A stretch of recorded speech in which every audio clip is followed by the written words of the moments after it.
This is the Bartholomew Town Podcast. Welcome into B-Town, Rhode Island's podcast of record. It's Bill Bartholomew here with you as September has come to a close. And yeah, well, we got a long way to go before the actual winter itself, right? And plenty to talk about in Rhode Island politics with a special election coming up here in Providence in a couple of days. And look, you know, things are starting to move forward for the 2022 races. Obviously, the gubernatorial candidates getting out, everyone from Treasurer Magaziner and Secretary of State Gorbea, Dr. Luis Daniel Munoz, and Matt Brown as part of that big Rhode Island political cooperative announcement last week. They're going to run like 50 candidates on a statewide basis. So lots to get to there in that world over the next year or so. But here in Providence, you know, big mayoral race coming up. Jorge Lorza will be term limited. We had Brett Smiley on the program earlier this year. And coming up next week, we'll have Nirva LaFortune, Councilwoman LaFortune, who announced her candidacy over the weekend. But today we welcome Gonzalo Cuervo, someone who is a true Rhode Island politico who's been inside city and state government, around the activist and engagement communities, if you will, and someone who's just a big part of the Providence community on a number of levels. So his inaugural appearance here on B-Town. Now, I think we're going to be doing a bunch of things over the course of the next year in terms of the different races. We'll have forums, we'll have more one-on-one interviews, but this is a good chance to get to know candidates that, look, number one, if you're in Providence, you may not even know who all the candidates are, and if you've heard the names or read the names or whatever, you may not understand who these people actually are. So this is that opportunity. And then on a statewide basis, look, as the city of Providence goes, so goes the state of Rhode Island. So you better get to know what's happening here inside the capital city, particularly in a time that, look, from an optics perspective and from a practical perspective, honestly, Providence, it really needs a lot of rebounding. There's no question about it. I don't think anybody would disagree with that, anybody sensible anyway. So today, Gonzalo Cuervo laying out some of his vision for what the city of Providence can be, and if he were elected mayor, how he would implement that vision. Remember, folks, follow me on Twitter, Instagram, and Facebook at Bill Bartholomew, and go ahead and join the Bartholomew Town Podcast Facebook group for daily discussions on all things Rhode Island politics and beyond. So why run for mayor of Providence? I mean, it's obvious that it's a highly visible and essential role, no question about it. But personally, what is it about that role that is so intriguing to you? Well, Bill, I think Providence is a fantastic city. It has great resources, great people, great institutions. As a matter of fact, everybody who comes here from outside falls in love with the city, right? Immediately. But I think one of the biggest challenges that we have in Providence is there's this huge gap between the haves and the have-nots. The income inequality in this city only continues to grow and grow and grow. So what we find is that a significant majority of our population doesn't have access or can't really utilize those unbelievable resources that exist in our creative economy, in our meds and eds economy, higher ed. And we need to close that gap. And I think that I am the candidate who has the lifelong experience as a community organizer, as a small business owner in the past, as somebody who has navigated the halls of City Hall and the State House for years. I spent more than a decade in management positions in the city. I understand the city at a very granular level. I've been a part of the community at the street level, at the organizational level, at the city level. And I believe that I have the skill sets and the desire and the passion for the city to really close that gap and really create opportunities, not only for our families so that they can live better, but also so that we can grow the tax base. And that way the city can be healthy and prosperous and sustainable over the long time to tackle some of the bigger issues that we have to face. It's interesting, you know, this past weekend I was actually all over the place in terms of the Northeast region. But when I came back to Providence, you know, and you see this haves and have not divide everywhere and even in small towns. But I'm out here in Elmwood, and there's no question that when you're talking about Elmwood, Lower South Providence, Washington Park, so on and so forth, even in the north and northwestern portions of the city, there's a disconnect from when I was walking around at the Providence Flea, or when you go to the bridge or Plant City, or all the excitement on the 195 land. There's a huge disconnect there that you feel in infrastructure, education, and so on and so forth, but also in vibe. In the energy level. Vibe, exactly. Yeah. Energy. Right. There's one Providence for people that are doing amazing creative things, and there's another Providence for people that are just sustaining themselves and getting by, living paycheck to paycheck, driving for Uber, doing whatever it takes. In my old neighborhood in Washington Park, in the 90s when I first moved there, everybody had a job at a company. And now you go there and everybody either drives for Uber or has a home daycare or is patching together multiple little jobs to get by. And it's really unfortunate. It's really unfortunate because that not only creates stagnation for the family and limits opportunities for our youth, but it also limits our ability to grow the tax base, to make the investments in the big issues that we need to address as a city. And it impacts even the people who are living well, even the people who are doing the great creative things, even the people who live in the beautiful homes on the east side. It impacts everybody. How do we actually close that gap? What are the steps? Because big picture, you'd say, oh yeah, well, education is one thing, infrastructure is another thing.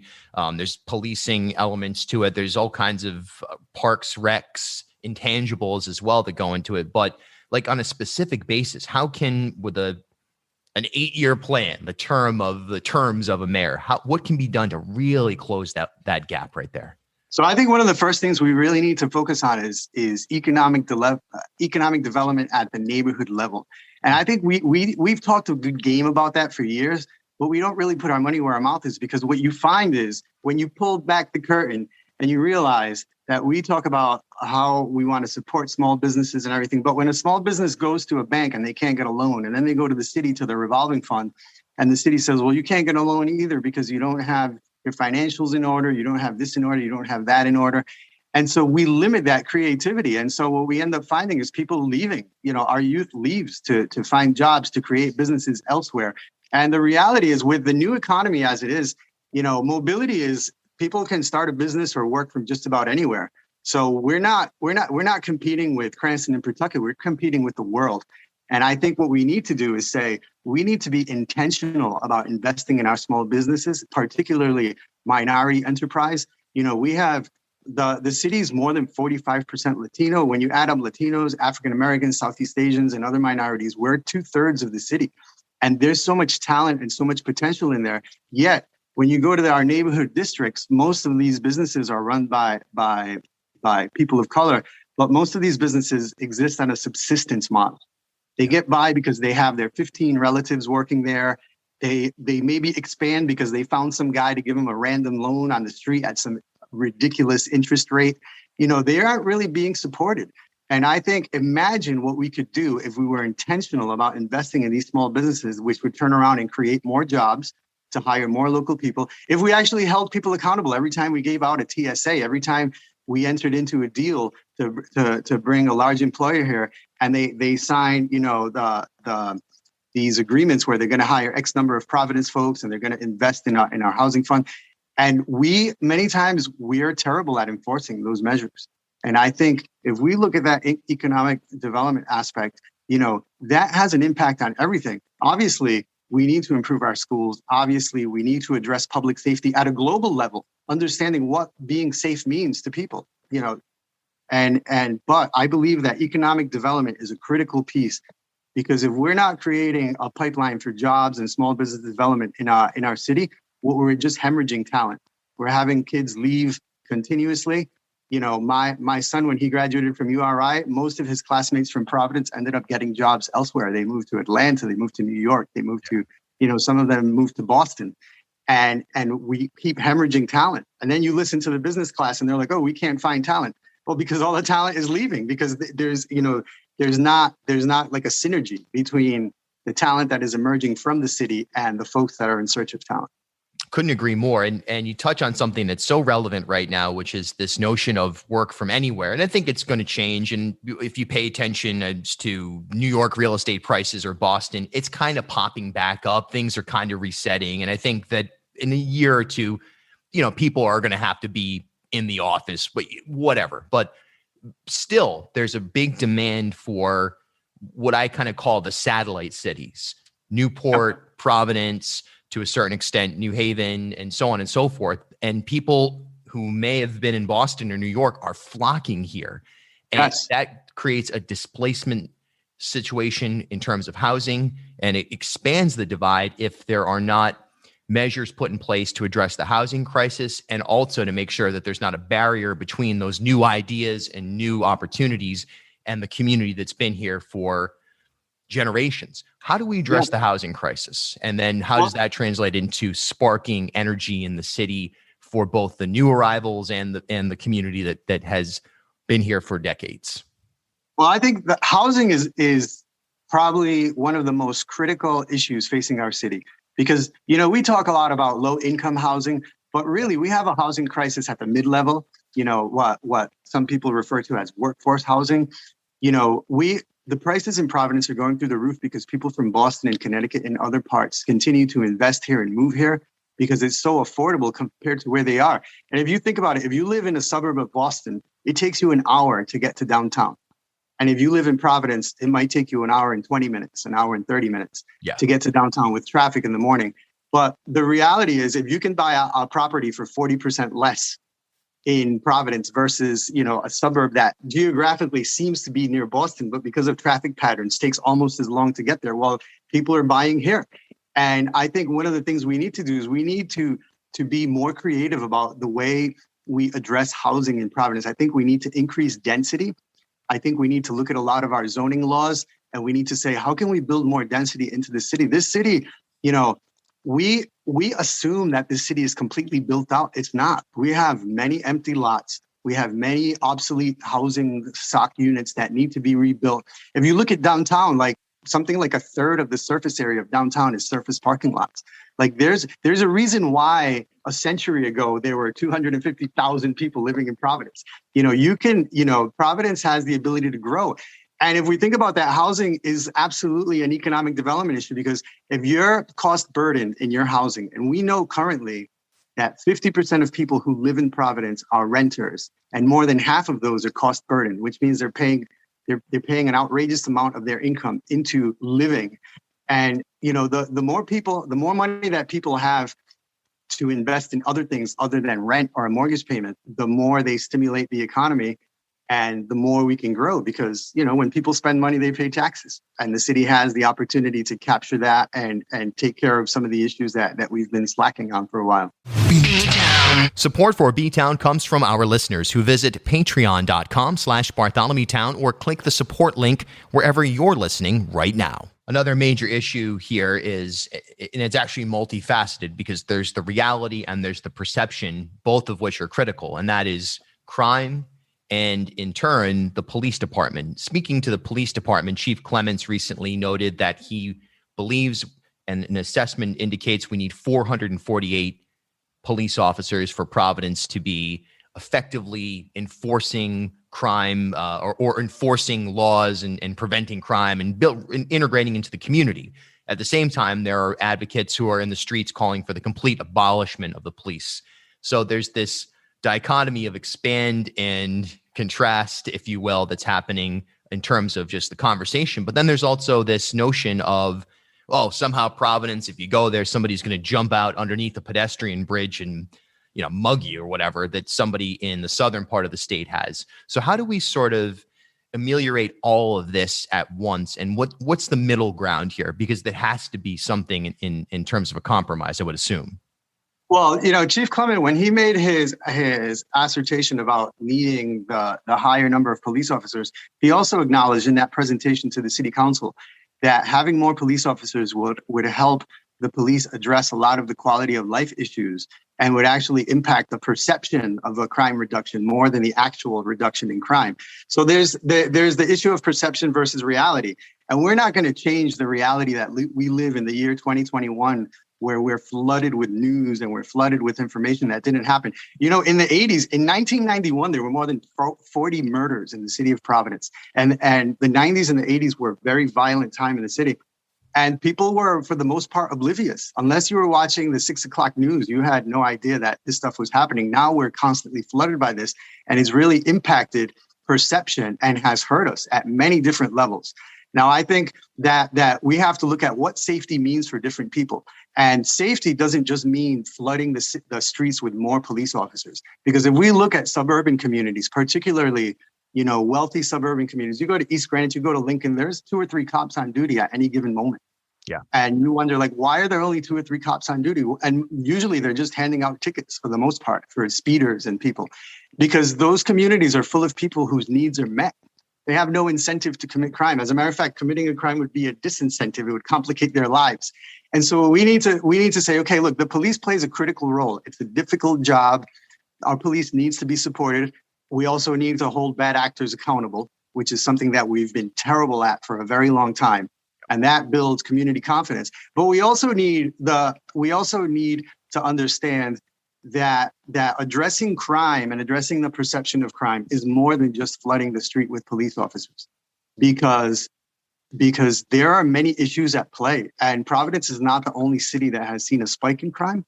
And obviously it hits close to home. I live on Mount Pleasant Avenue. I live on a main road, and I see what happens. And I realize that perception equals reality. And it's very disheartening and heartbreaking when you see the loss of life, or people being assaulted, and people saying, well, I don't really want to go into Providence anymore. It's really unfortunate. But I think a lot of that has to do with leadership too, Bill. I think the way that the city administration has managed police community relations has been a little bit haphazard and not well thought out. And what that has created skepticism on all sides. The police doesn't feel confident in their civilian leadership. The population doesn't feel confident that their safety is being kept as a priority, and we're all losing as a result. Very well said. And I think that it's the root causes. And some people, when there's a crime situation that's blockbuster, and it's crime is, an exaggerated term a lot of times, but when there's a situation that creates the type of news stories or conversation that people can pile on, a lot of times people will kind of roll their eyes when you say, well, wait a minute, that we need to develop everything from parks and activities to just trust in institutions. What do you think the biggest need is right now in Providence? I mean, it's education jumps out, but just to get people who are residents to say, you know what, this city is here for me, and I have a chance in a short amount of time to live a quality life without having to resort to modes of desperation that oftentimes lead to crime. Yeah. Well, I think there, in terms of that crime, people, particularly young people who get involved in crime, for the most part, don't get involved because they're evil. They get involved because it's a way to earn a living.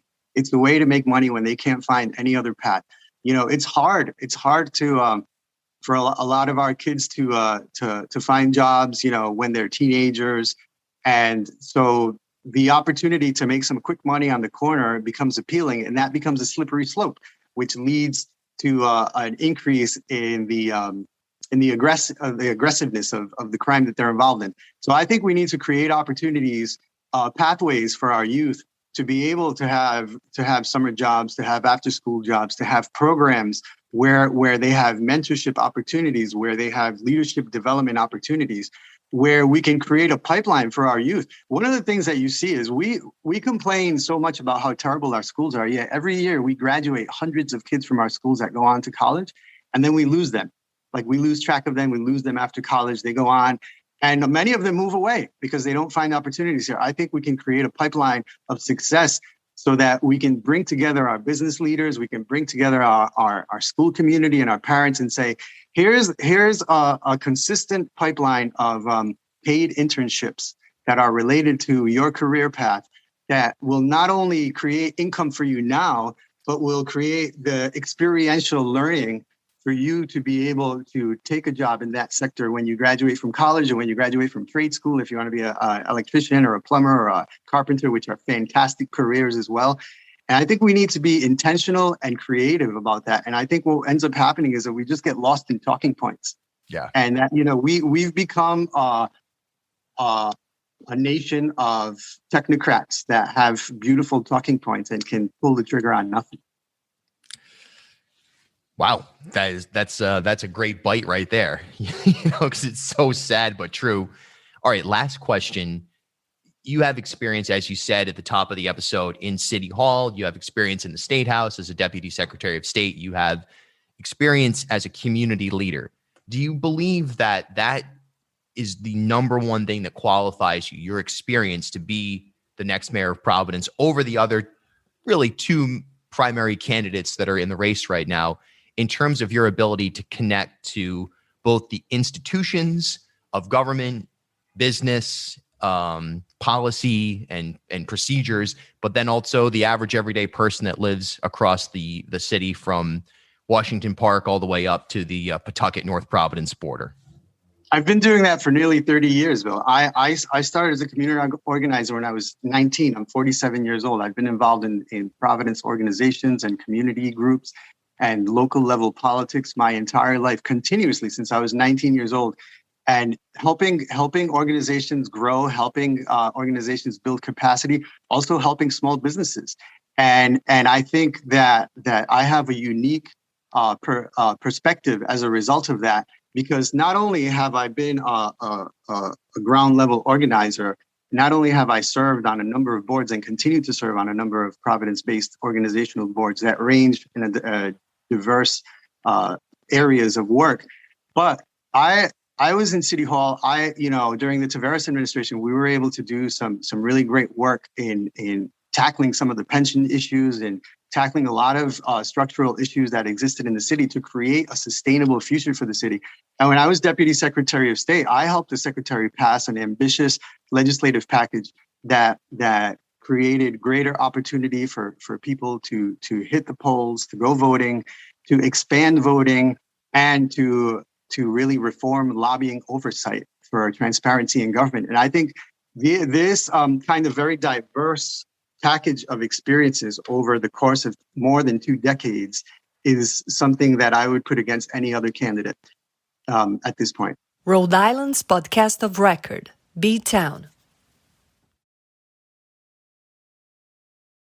At HealthSource RI for Employers, we provide access to health insurance to more than 1,100 local businesses and nonprofits, and 96% of them renew through us every year. Maybe it's our choice of 19 different health plans, our 10 years of customizing solutions, or our one local team of dedicated experts helping employers find quality health insurance. See how our numbers stack up for you. Learn more at healthsourceri.com/employers.